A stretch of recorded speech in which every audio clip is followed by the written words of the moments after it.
Assalamualaikum warahmatullahi wabarakatuh. Pada kesempatan kali ini, saya bersama rekan-rekan saya akan menyampaikan sebuah materi yang telah kami persiapkan yang berjudul Sejarah Perkembangan Penduduk dan Transisi Demografi. Saya di sini tidak sendiri, saya bersama rekan-rekan saya yang akan membantu menjelaskan materi secara mendalam terkait topik yang akan kita bahas bersama. Diharapkan topik yang akan kami sampaikan bisa memberikan wawasan yang baru serta bermanfaat bagi teman-teman yang mendengarkan. Baik, langsung saja kita masuk ke materinya. Baik, sebelum saya dan rekan-rekan saya menjelaskan secara lebih dalam lagi terkait materi yang akan kami bawakan, di sini saya akan menjelaskan terkait latar belakang masalah dari materi yang akan kami jelaskan. Latar belakang masalahnya adalah dalam perubahan demografi memainkan suatu peran sentral yang bisa membentuk suatu dinamika ekonomi, sosial, serta perumusan kebijakan publik, di mana kajian-kajian terhadap sejarah perkembangan penduduk dunia maupun Indonesia itu dapat dikombinasikan dengan teori-teori lain seperti teori transisi demografi, yang dimana bisa memberikan kerangka analitis yang komprehensif untuk memahami transformasi struktural kependudukan. Pemahaman dari kajian-kajian tersebut bisa menjadi dasar penting dalam merancang kebijakan pembangunan sumber daya manusia yang berbasis bukti serta berorientasi keberlanjutan. Dengan pemahaman-pemahaman tersebut, selanjutnya akan dibahas secara lebih rinci lagi mengenai perkembangan historis penduduk dunia, kemudian dinamika kependudukan Indonesia, dan yang terakhir itu ada teori demografi yang bisa menjadi landasan utama dalam analisis. Berikutnya adalah perkembangan penduduk dunia. Pada awalnya, populasi dunia mengalami pertumbuhan yang sangat lambat akibat tingginya angka kematian dan juga gaya hidup yang nomaden. Nah, alasan mengapa angka kematiannya tinggi karena masih keterbatasan pangan, masih banyak penyakit, dan juga konflik antar penduduknya. Berikutnya adalah lompatan pertama dari pertumbuhan penduduk terjadi pada tahun 10.000 sebelum Masehi. Nah, pada masa ini penduduk mulai menetap dan juga bercocok tanam, maka dari itu disebut dengan revolusi pertanian. Dengan revolusi pertanian ini, penduduk bisa mencukupi ketersediaan pangannya dan mengurangi angka kematian. Nah, berikutnya adalah pada abad ke-17, yaitu revolusi industri mempercepat pertumbuhan karena penurunan angka kematian. Pada masa ini banyak muncul teknologi, perbaikan sanitasi, dan juga perbaikan pada layanan kesehatan. Maka dari itu angka kematian menurun, namun di sisi lain angka kelahiran tetap tinggi. Nah, yang terakhir ini adalah lonjakan penduduk yang terjadi di abad ke-20. Nah, lalu mulai melambat di abad ke-21. Nah, berikut ini merupakan tabel untuk jumlah penduduk dunia dalam satuan juta jiwa. Jadi pas revolusi pertanian tadi kan 10.000 tahun sebelum Masehi itu populasinya hanya 5 juta. Pertumbuhannya dari yang 120.000 itu 0,002%. Lalu untuk lonjakan pertama itu terjadi pada tahun 1970-an, itu disebut baby boomer ya. Makanya banyak sekali pertumbuhan di sini, yaitu sebesar 1,91, dan juga terjadi di tahun 1986 yaitu 1,99 pertumbuhannya. Nah, pada masa akhir itu pertumbuhannya tuh gede angkanya, cuman pertumbuhannya nggak lebih gede dari yang pas tahun 1975 dan juga 1986.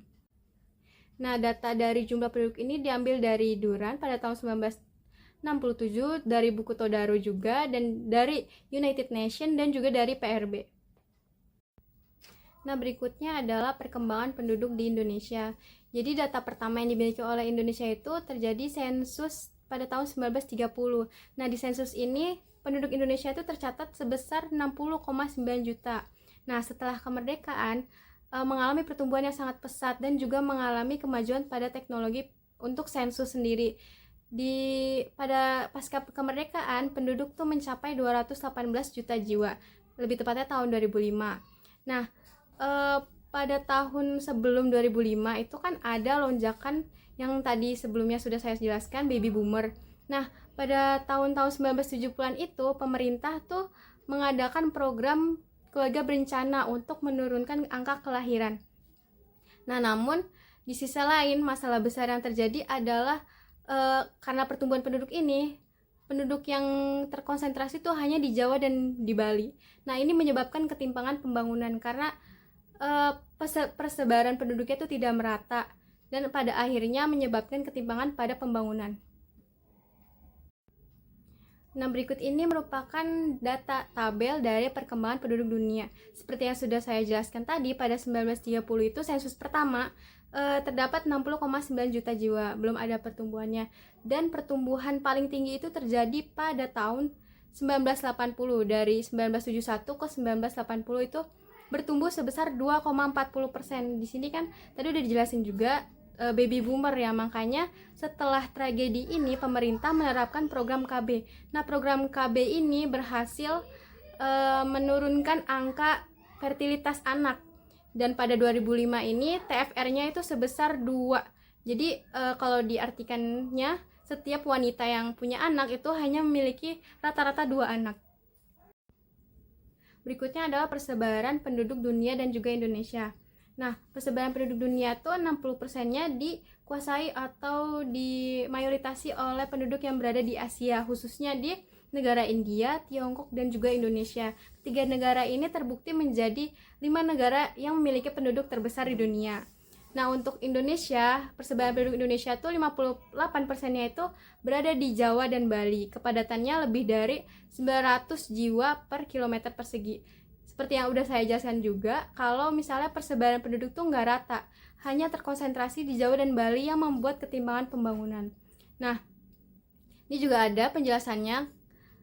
Karena hal tersebut, ketimpangan distribusi itu. Nah, ketimpangan distribusi ini menyebabkan urbanisasi yang tinggi dan pada akhirnya akan menyebabkan ketimpangan layanan publik. Nah, pemerintah menerapkan program transmigrasi, namun belum sepenuhnya berhasil. Selanjutnya ada model dasar transisi demografi. Ide dasar mengenai transisi demografi pertama kali dikembangkan oleh Warren Thompson pada tahun 1929. Berdasarkan pengamatan Thompson terhadap data dari beberapa negara pada periode 1908 sampai 1927, ditemukan adanya 3 pola pertumbuhan penduduk di negara-negara tersebut. Yang pertama, di kelompok A, terdiri dari negara Eropa Barat, Eropa Utara, dan Amerika Serikat.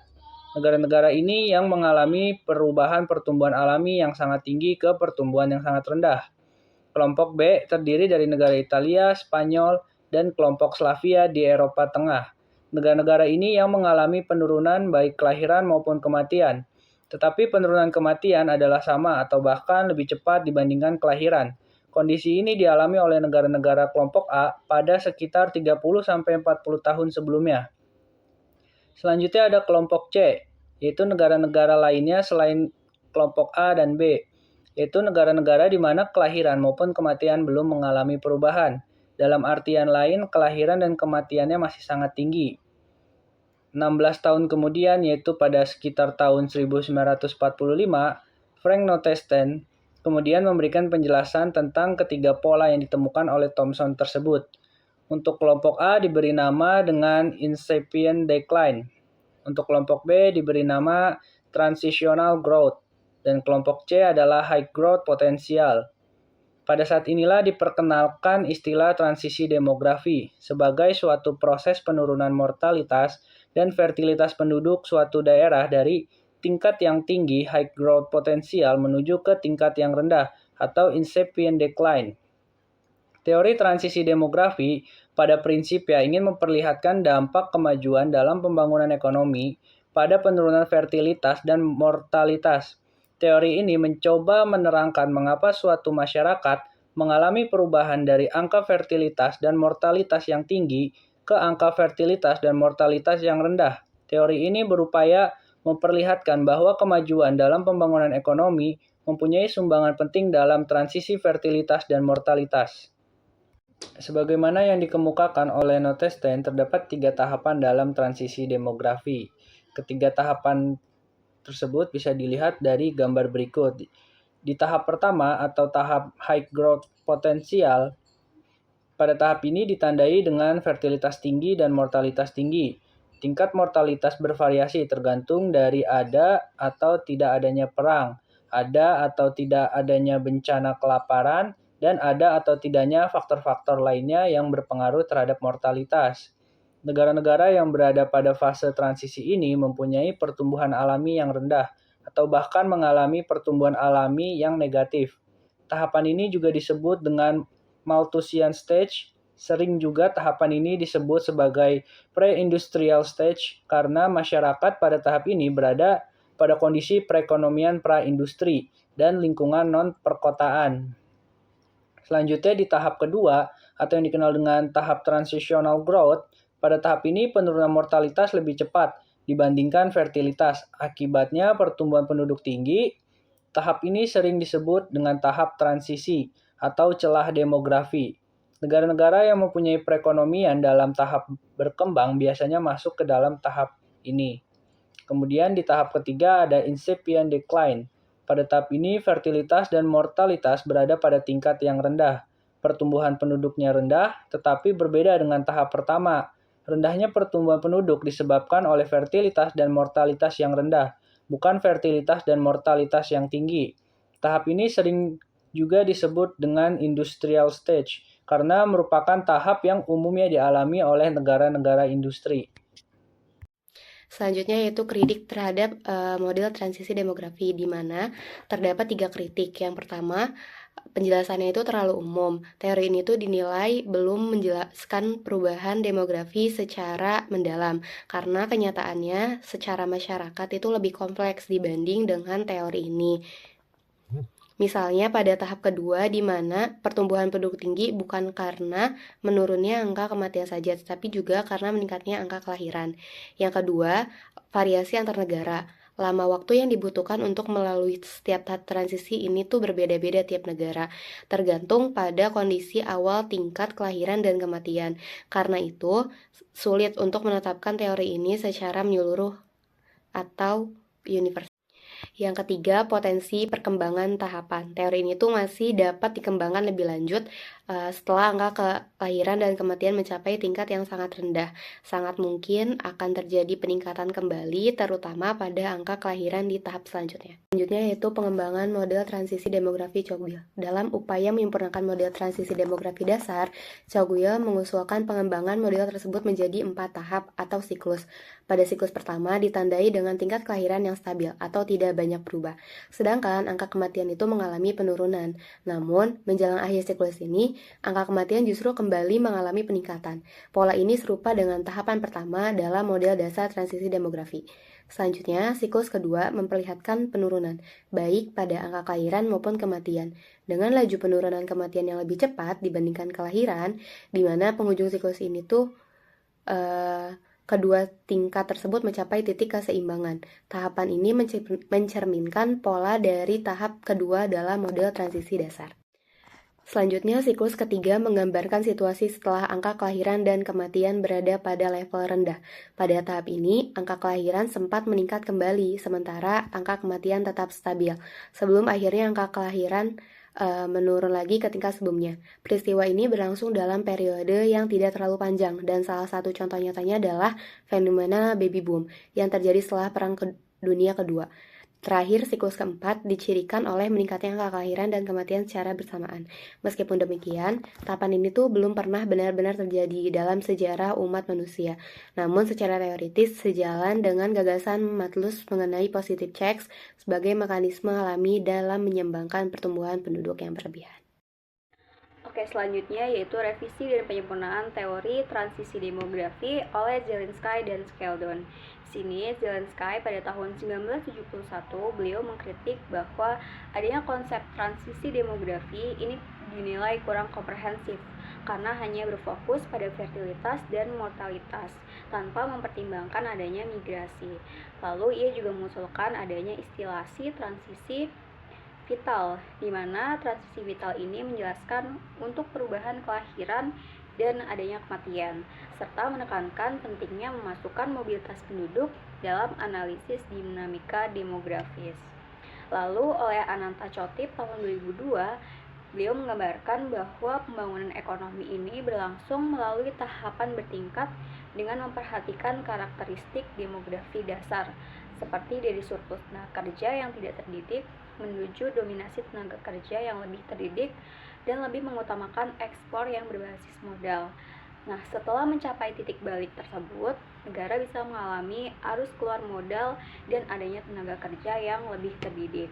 Lalu disertai juga dengan adanya penurunan fertilitas dan mortalitas serta meningkatnya proporsi usia lansia.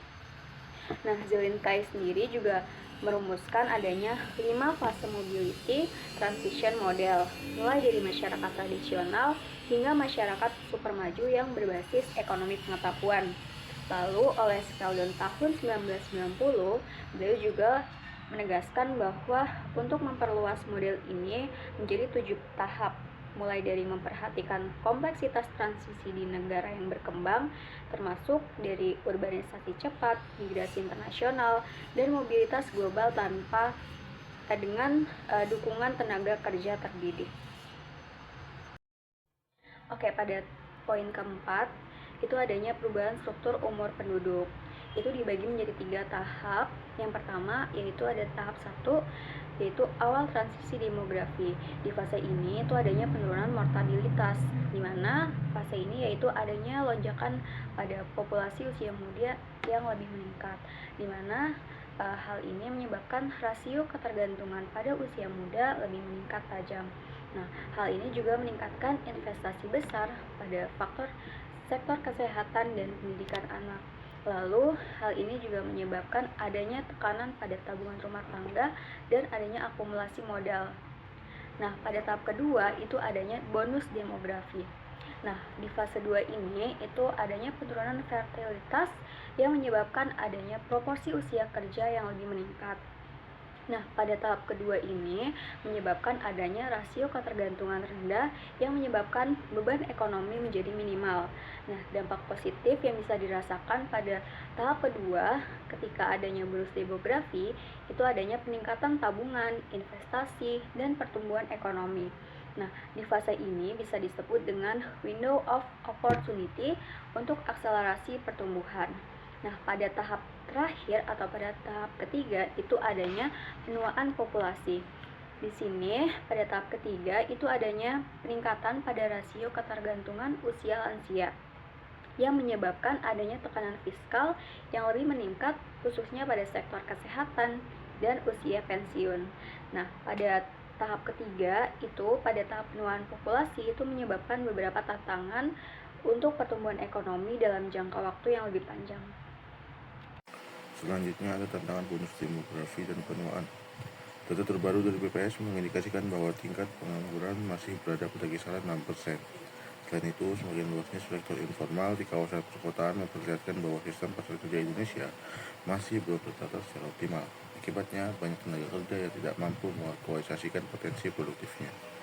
Menanggapi kelonjakan jumlah tenaga kerja, pemerintah memilih pendekatan pasar kerja yang lebih fleksibel melalui regulasi seperti Undang-Undang Cipta Kerja. Lalu tantangan lain yang perlu diperhatikan adalah ketersediaan jaminan keuangan di masa tua guna mengantisipasi peningkatan jumlah penduduk lanjut usia serta memastikan keberlangsungan perlindungan ekonomi mereka. Yang menjadi tantangan paling krusial dalam memanfaatkan bonus demografi adalah pembangunan kualitas sumber daya manusia. Lalu selain itu, Indonesia juga akan menghadapi tantangan besar di masa depan yaitu fenomena penuaan penduduk atau aging population. Menurut PBB, penuaan penduduk terjadi ketika usia rata-rata populasi meningkat karena angka harapan hidup naik dan tingkat kelahiran menurun. Perkiraan pada tahun 2050, Indonesia termasuk dalam 10 negara dengan jumlah lansia terbanyak, sampai sekitar 77 juta orang, di mana lansia didefinisikan sebagai individu yang berusia 60 tahun ke atas. Peningkatan populasi lansia juga berdampak pada naiknya rasio ketergantungan lansia terhadap penduduk usia produktif. Jika tidak dikelola dengan baik, hal ini bisa menjadi beban ekonomi dan sosial. Sebaliknya, bila lansia dipersiapkan untuk menjalani masa tua dengan sehat, aktif, dan mandiri, mereka dapat berkontribusi positif terhadap kesejahteraan keluarga dan meringankan beban generasi produktif. Selanjutnya, hubungan transisi demografi dan mobilitas penduduk. Transisi demografi memiliki hubungan yang erat dengan mobilitas penduduk karena perubahan struktur dan dinamika penduduk mempengaruhi pola migrasi baik dalam skala nasional maupun internasional. Dalam tahap awal transisi demografi, ketika angka kelahiran masih tinggi tetapi angka kematian mulai menurun, Terjadi lonjakan jumlah penduduk yang menciptakan tekanan sumber daya lokal seperti lapangan kerja, pendidikan, dan layanan kesehatan. Tekanan ini mendorong masyarakat untuk bermigrasi ke daerah yang menawarkan peluang ekonomi dan sosial yang lebih baik, seperti kota-kota besar, sehingga meningkatkan arus urbanisasi dan migrasi internal. Seiring berjalannya transisi menuju tahap akhir di mana angka kelahiran menurun dan struktur penduduk menua, negara-negara mulai mengalami kekurangan tenaga kerja dan mendorong migrasi masuk dari negara-negara dengan populasi muda. Yang terakhir ada kesimpulan. Jadi kesimpulan yang dapat kami simpulkan dari materi yang kami sampaikan pada hari ini adalah dalam sejarah perkembangan penduduk serta proses-proses dalam transisi demografi adalah kunci untuk bisa memahami dinamika sosial, ekonomi, maupun kependudukan di suatu negara. Nah, pertumbuhan penduduk dunia dipengaruhi oleh faktor-faktor lain seperti faktor historis, misalkan kayak revolusi pertanian, industri, dan kemajuan teknologi. Di Indonesia sendiri, pertumbuhan penduduk itu bisa meningkat sangat pesat, yang dimana sayangnya menghadapi berbagai macam tantangan serta ketimpangan wilayah dan urbanisasi salah satunya. Nah, model transisi demografi juga menjelaskan perubahan struktur penduduk, kemudian yang termasuk ada pengaruh migrasi serta dampaknya pada aspek sosial serta ekonomi. Kemudian transisi demografi juga memiliki berbagai macam implikasi dasar seperti berbagai implikasi besar seperti bonus demografi, kemudian yang bisa menjadi peluang ekonomi, tapi juga menimbulkan tantangan-tantangan lain kayak misalkan pengangguran dan kesenjangan ekonomi. Nah, oleh karena itu, pemahaman terhadap dinamika ini sangat penting dalam perencanaan sumber daya manusia serta kebijakan-kebijakan pembangunan di jangka panjang. Analisis tersebut bisa memberikan landasan akademik serta praktis dalam menghadapi tantangan kependudukan di masa yang akan datang. Berikut beberapa referensi yang kami gunakan dalam membantu kami untuk menjelaskan materi yang kami sampaikan. Demikian yang dapat kami sampaikan. Semoga informasi yang kami bagikan bisa memberikan wawasan baru bagi teman-teman yang mendengarkan. Sekian dari kami, kurangnya mohon dimaafkan. Wassalamualaikum warahmatullahi wabarakatuh.